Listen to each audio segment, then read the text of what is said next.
Hello and welcome to China Tonight. I'm Stan Grant. Coming up, power plays in the Pacific. Will China or Australia wield the greatest influence? Annie Louie explores traditional medicine and how TV soap operas reflect the reality of life in China.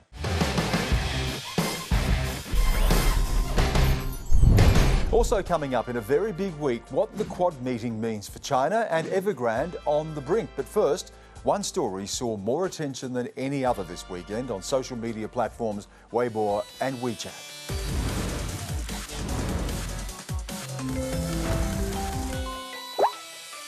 And joining me is Yvonne Yong. Yvonne, the return to China of Meng Wanzhou, the Huawei princess, was huge news. It was, Dan, more than the story of one person. Miss Meng's release and return to China is being seen as a sign of a strong country and a diplomatic coup for Beijing. After nearly 3 years under house arrest in Canada, Meng Wanzhou reached a deal with American prosecutors who'd been trying to extradite her. The US alleged Meng lied about whether the tech giant Huawei, founded by her father and where she was CFO, had kept control of a company that did business in Iran in violation of US sanctions. Her lawyers argued she didn't. 经过1000多天的煎熬，我终于回到了祖国的怀抱。异国他乡的漫长等待，充满了挣扎和煎熬。但当我走下舷梯，双脚落地的那一刻，家乡的温度让我心潮澎湃。 Miss Meng has actually been under house arrest in a Vancouver mansion and was monitored by an ankle bracelet. But her release has been presented as a triumph for the state. 习主席关心我们每一位中国公民的安危，同样也把我的事情挂在心上。在现场看到这么多人，然后真的是感觉到祖国的强大，我们民族的自信心在增强。 46 million people liked this post, and footage of Meng's husband shouting "I love you" attracted more than 500 million clicks, although many were not moved by the gesture. One asks, why does that matter to ordinary people? But Yvonne, little or no mention was made of the release and return to Canada of the two Michaels, Michael Kovrig and Michael Spavor, who have been held since the week after Meng's arrest and are widely believed to have been held essentially hostage in the negotiations to return Meng. Yes, Stan, China has denied the cases are related, but there has been little explanation for the charges the Canadians faced. Their trials were held in secret, and conditions were also considerably tougher, with both in prison for more than 1,000 days. Coverage also brushed over the deal with prosecutors, where she admitted some illegal conduct, although not a guilty plea, Stan.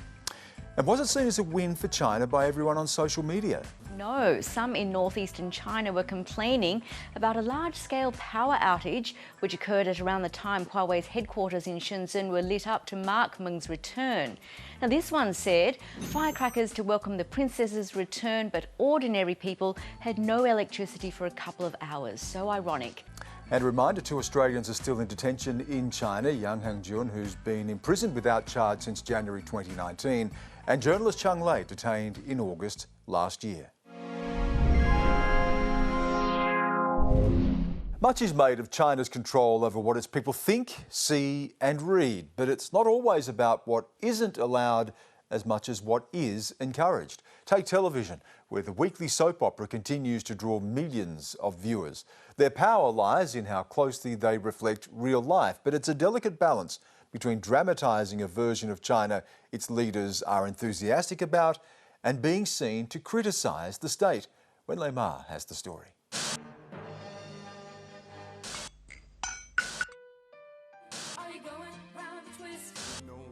A couple of years after Home and Away became a nightly staple on Australian TV, another TV drama was making a splash. In 1990, Chinese soap opera Yearnings was by some estimates watched by 550 million viewers. Every night for 1 month, the simple story of an average couple during the Cultural Revolution gripped households. With TV viewership still a fairly new reality, Yearnings was a pioneer. This kind of provided a channel for Chinese audiences at the time to reflect on what they had been living through in those hard years, and also kind of provide a channel for them to release their emotions. Yearnings may have been the first, but it certainly wasn't the last. Chinese soap operas remained the most popular TV genre in the country, accounting for 28.8% of viewership last year. From historical dramas that reinforce the grandeur of Chinese history and tradition, to stories of everyday heroism that bolster socialist values, these TV shows do more than entertain. 赶紧的，让你妈他们现在就带你上外公这儿来。 They reflect the shifting cultural appetites and social aspirations of a country undergoing seismic changes, and they are an insight into what the government thinks its citizens should be watching. I think TV drama nowadays is kind of serving a lot of different ends, not only just like any other Chinese media. So it has to obey the political, the official ideological line, of course, but also it has to make profits and have to satisfy the entertainment needs of audiences. In 2018, the hottest series was Story of Yangtze Palace, a drama set during the Qing dynasty which had even those in the West proclaiming it as China's Game of Thrones. It boasted expensive, splashy production values, compelling writing, and an addictive narrative about a woman seeking revenge for the murder of her sister. And while the compulsive stories obsessed fans, it attracted the ire of the Chinese government. In 2019, the government-affiliated newspaper The Beijing Daily slammed Yangtze Palace and similar dramas for having a negative effect on society. The show was singled out for its twisty, salacious storyline and emphasis on elitism, wealth and materialism. 4 days after the editorial, Yangtze Palace was pulled from TV screens. This year, with the 100th anniversary of the Communist Party, some of the most popular dramas on TV and streaming have a patriotic bent.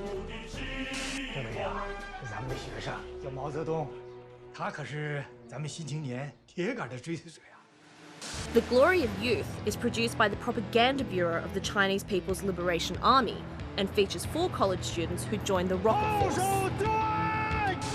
Another is Crime Crackdown, a series that draws on real-life anti-gang and anti-corruption cases. Of course, the audience would love to watch TV series like this because it has lots of conspiracy and suspensions. At the same time, they would probably be very happy to accept the message that the political and legal affairs department of the party committee are taking every measures to tackle down crimes. But it's not all overtly propagandistic. But this is not to say all Chinese TV dramas are embedded with heavy political or social messages. There are quite a lot of light entertainment shows, right? Like the shows depict interpersonal relationships, depict the everyday lives of ordinary people, right? One of the highest trending shows this season, A Love for Dilemma, is centred on the hyper-competitive education system through the lens of a pair of stepsisters' rivalry.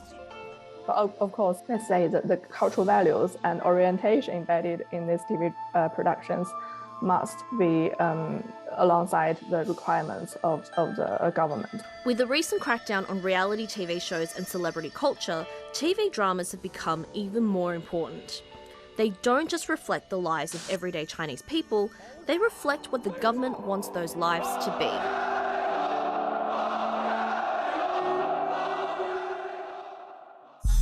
And Wen Ma joins me now. It's not just soap operas that are attracting this attention, it's reality TV as well.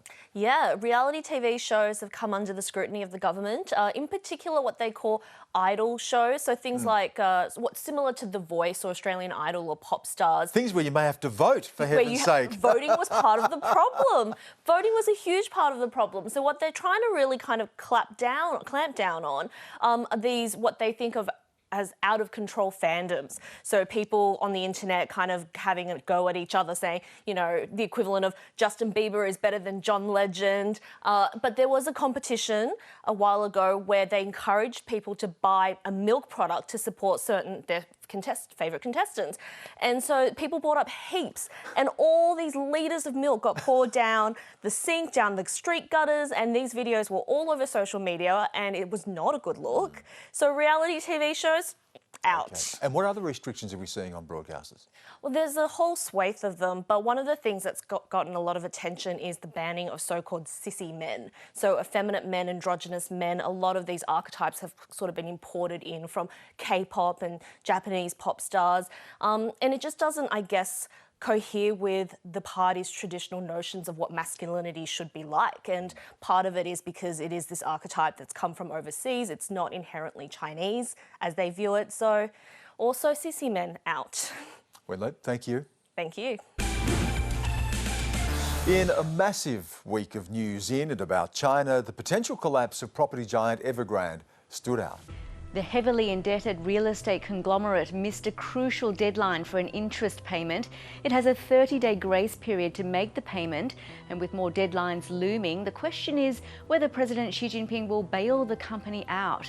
Evergrande has $300 billion worth of debt to banks, investors, suppliers and home buyers, and a collapse could have dire consequences for global markets, highlighting some major structural issues with China's property market, Stan.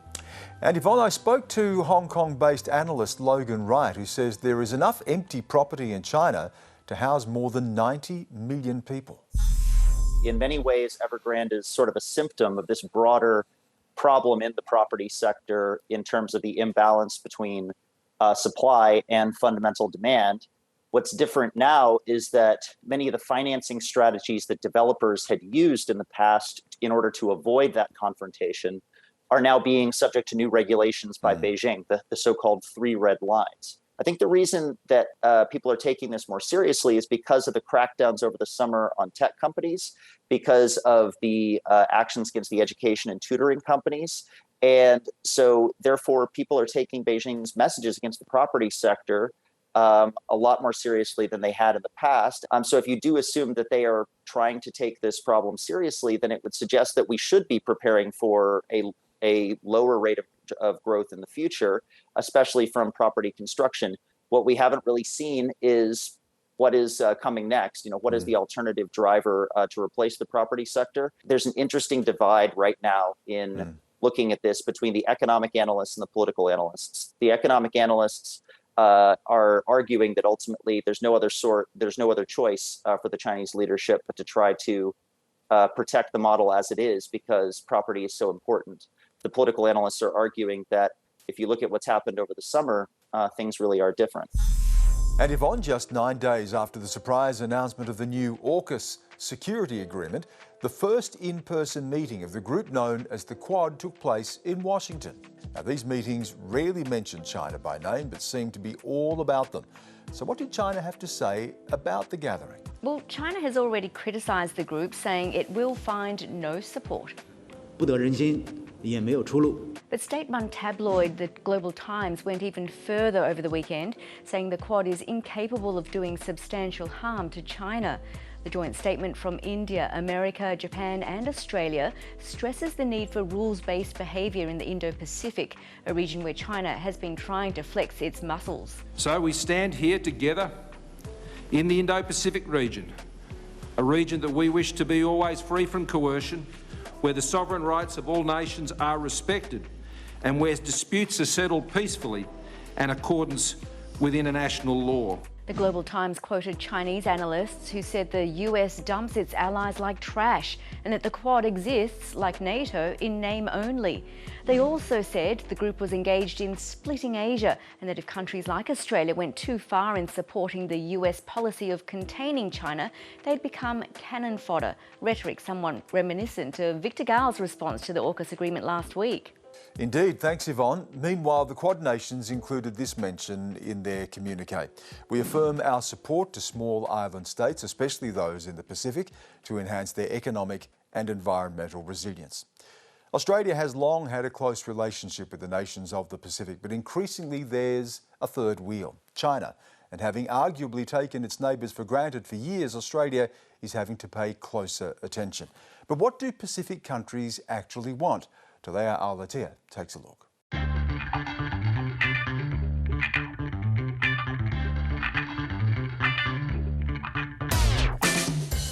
My dad is Samoan, so I grew up eating supper suey or chop suey. It's a Pacific Island favourite brought to the region by Chinese settlers in the 19th century. In fact, there are Chinese communities old and new all across Pacific nations. Many islanders are descended from Chinese migrants, traders and labourers. But you might have seen headlines like these in recent years. And plenty of stories like this. So, what's next? A Chinese military base right on our doorstep? So why all of the sudden attention on China's movements in the Pacific? Different manifestations of China have interacted with and have existed in the Pacific for a very long time. Dr. Tarsisius Kambutalaka is the director of the Centre for Pacific Island Studies at the University of Hawaii and an expert on China in Oceania. What's new, though, is the Chinese state as we know it today, and in particular as represented by the Chinese Communist Party. And then suddenly there is somebody else in our backyard. That caused concern for Australia, or for Canberra in particular, and Washington, D.C. While only 11 million people live across the region's 23 island nations and territories, the total land, sea and exclusive economic zones cover an area bigger than Russia, China and the US combined, making it strategically important. It's an area traditionally influenced most by the US and its allies. Now Beijing is making a move, spending big and finding new partners across the region, with larger countries like China and Australia trying to outdo each other to gain influence.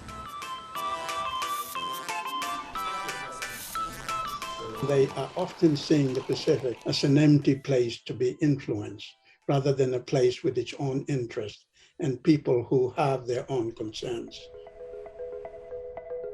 Climate change is a huge concern in the region. Rising sea levels are already forcing people on low-lying atolls to move to higher ground. We can only be ignored at the peril of those who choose to do so.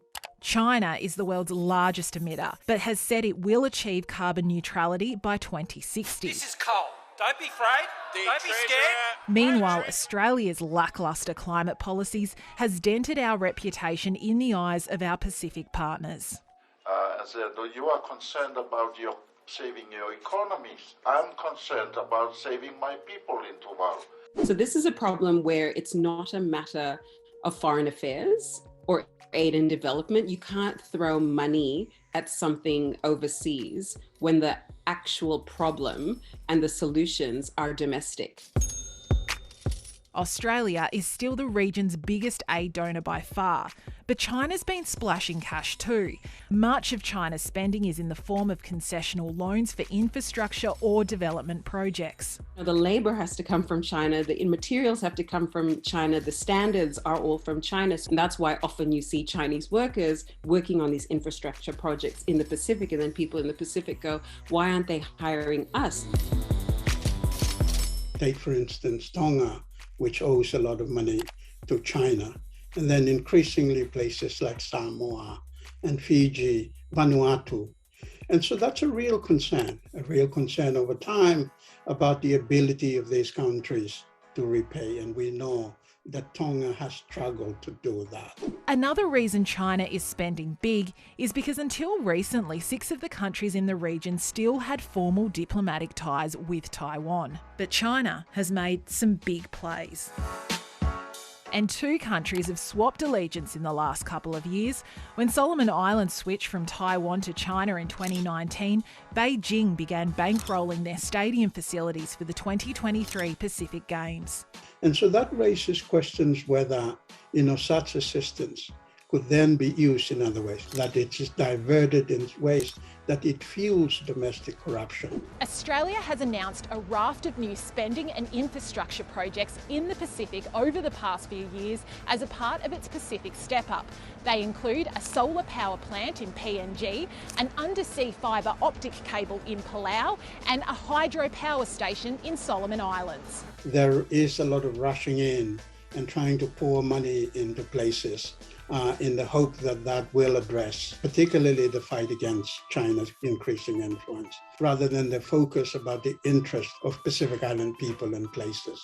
So for many Pacific nations, they still feel like they're pawns, caught in a game of chess. Kiribati is one of the most isolated countries in the world. 33 islands scattered across more than 3.5 million square kilometres of the Pacific Ocean. Most of the land lies less than 2 metres above sea level, making it vulnerable to the impact of climate change. I'm joined now by the President of Kiribati, Tanesi Mau. President, thank you so much for giving us your time. Thank you so much, Stan. Mr. President, I want to get your thoughts on how you see the influence of what we see as the quadrilateral group: Australia, the United States, Japan and India, and what influence that is going to have in the region, particularly when it comes to pushing back against China's growing influence throughout the Asia-Pacific. You are correct that the Pacific is becoming a crowded place where many partners are increasing their influence as well as their presence in the Pacific. And the intensity of this sort of tension is getting apparent.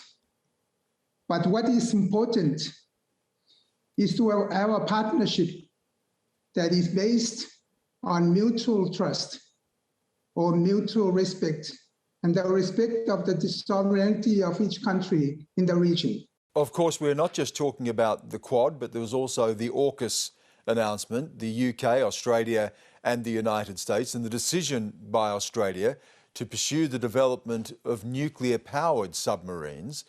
What was your first thought about that, and how do you see that in terms of the broader strategic challenges in the region and pushing back against what some see as China's aggression in the Asia-Pacific? It came as a big surprise. And sometimes, as small island states, we thought that we are part of the solution. We are part of the issue because we are members of the Pacific family. We are in the Pacific family. And everything that touches on the Pacific or issues related with the Pacific, we need to be consulted.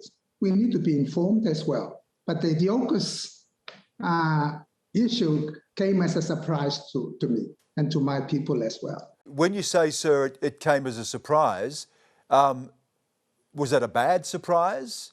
Did you feel as if you'd been left out of this and you would prefer to have been more involved? I would say that that's the right approach and decision to take.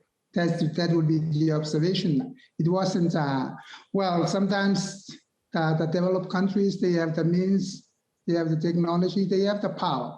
We don't have. But what is the purpose of having a genuine partnership? Did you feel disrespected? I must say so. And have you raised this with Australia? We have raised it through my delivery at one of the engagement at the UN forum. And what response did you get? Well, I haven't got any response at the moment.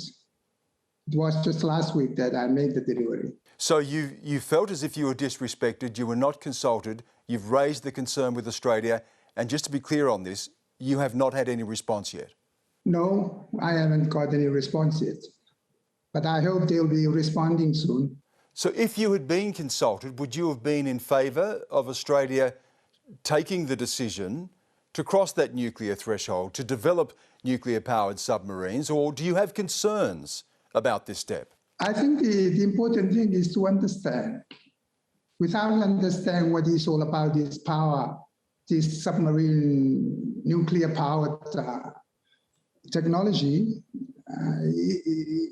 because we've been having that trauma for so many long years, our people in the eastern part of country in Christmas Island, they suffered after this nuclear bombing were carried out in the island. So with that nuclear sort of concept in mind, we thought that anything related with nuclear, maybe a bit of a courtesy to raise it and to discuss beforehand with countries, with your neighbors. When we talk about security, Mr. President, one of the other challenges for you, of course, is climate change. What would you like to see more from the Quad countries, but also Australia, which at the moment is involved in a debate about reaching net zero emissions by 2050. Australia, the Prime Minister of Australia is very well aware of our stand because it was in the forum, 2019 forum in Tuvalu, that we asked very strong questions to Australia about its inability to follow the mandates or the requirement of the Paris Agreement in terms of cutting down its carbon emissions, and its continuous effort to trade in the coal. So the coal industry in Australia is not making any efforts in line of the Paris Agreement's requirements. So we ask Australia that as a neighbor, it should be doing something big. So just finally, Mr. President, ahead of the next meeting in Glasgow, and there is still some debate about whether our Prime Minister Scott Morrison will attend that, what clear signal are you looking to from Australia? Go lower than what is happening now in Australia. If Australia can convince the region and the world that it can go below the net zero emissions, that would be a very big achievement. President Ma Mau, I appreciate you giving us your time. Thank you. My pleasure.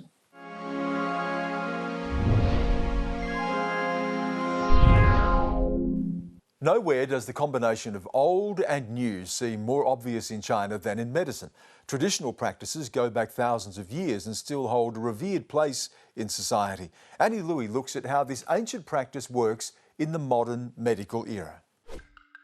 Growing up in my household, Asian ointments and remedies were the go-to treatment before you tried anything else. Raspy voice, pea pa cow, blocked nose, white flower oil, mosquito bite, tiger balm.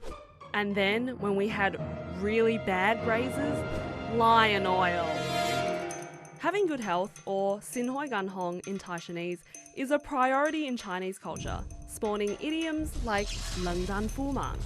May you have the energy of a dragon. I see Chinese medicine as a body of knowledge and a body of practices. Chinese herbal medicine, acupuncture, traditional Chinese massage, Tai Chi Chuan or Qigong. Dr. Ray Takia is a qualified Chinese medicine practitioner who worked in Beijing for over a decade. He says the key to the practice is qi. As the life force. And then it is also the energy that runs through our bodies. So everything in the universe is embedded with this qi. It's a way of living, about keeping the body in balance and the notion that opposing forces must complement each other, like hot and cold.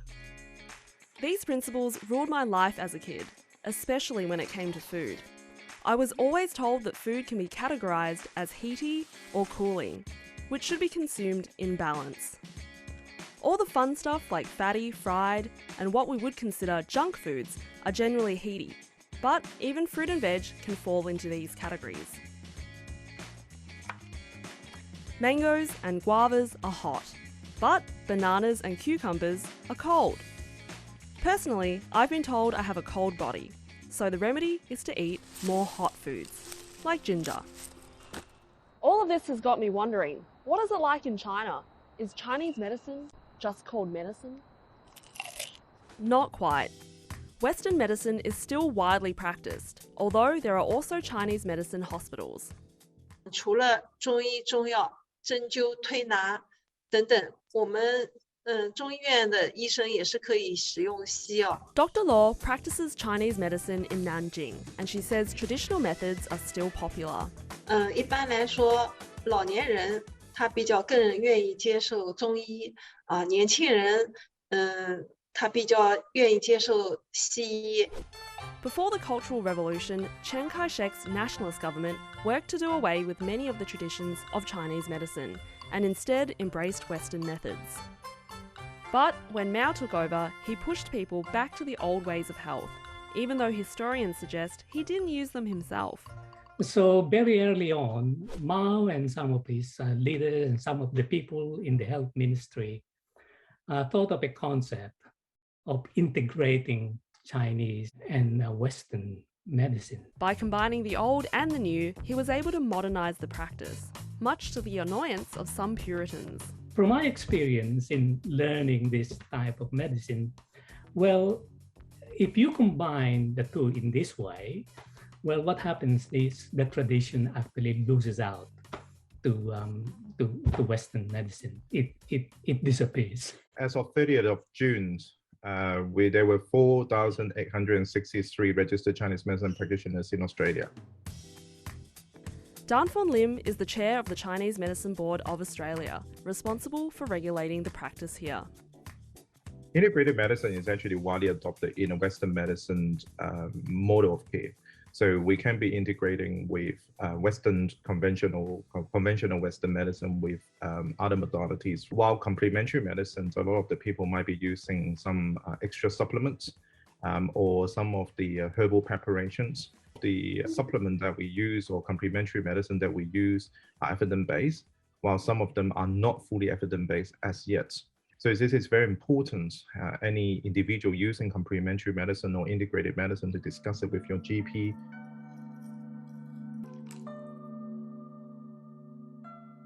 Being a comedian, I don't have the healthiest lifestyle. I often get paid in alcohol, have long nights, and big sleep-ins. Maybe it's time I started my day like my mum would, or Dr. Ray, so that I too can one day have the energy of a dragon. I started with a glass of warm water. So I drink it, and then I put on some clothes,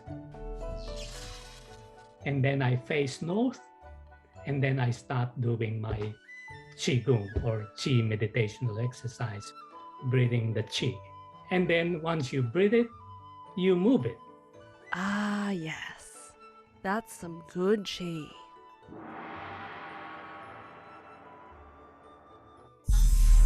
And that's all we have on this week's show. I'm Stan Grant. Have a great night.